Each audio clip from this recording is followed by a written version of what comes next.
Last week I covered an alternative shield drop method which can protect your character in situations where the axe method can't. Today I'll be covering yet another shield related mechanic that's crucial to know about. This mechanic is perhaps even more important as it can cause your shield to fail to protect you altogether.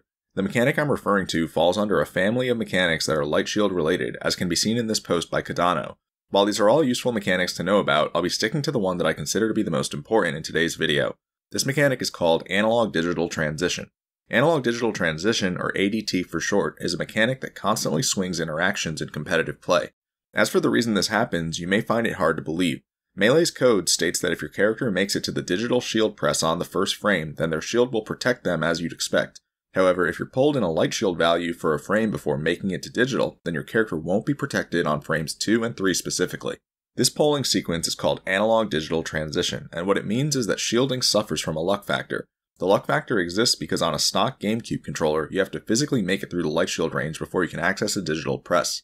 During this travel route, you'll be vulnerable to being pulled in a light shield value. While this won't happen every time, it'll happen some percentage of the time, and it'll surely cost you during key interactions.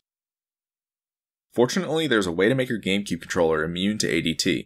The way to do this is to remove the spring from your shield trigger through the use of a tri-wing screwdriver. This is the easiest Gamecube controller mod of all to perform, as tri-wing screwdrivers can be purchased online for a very low price.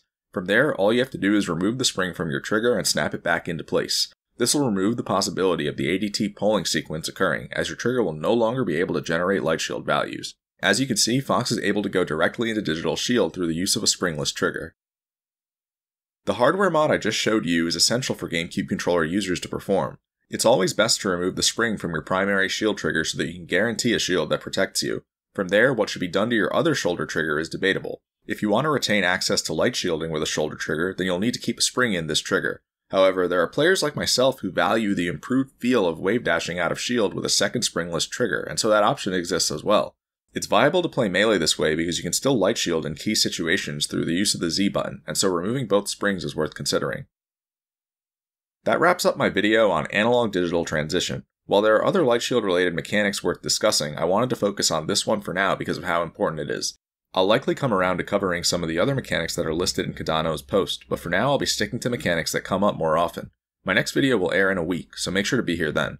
Until then, subscriptions are much appreciated if you enjoy this type of Melee content.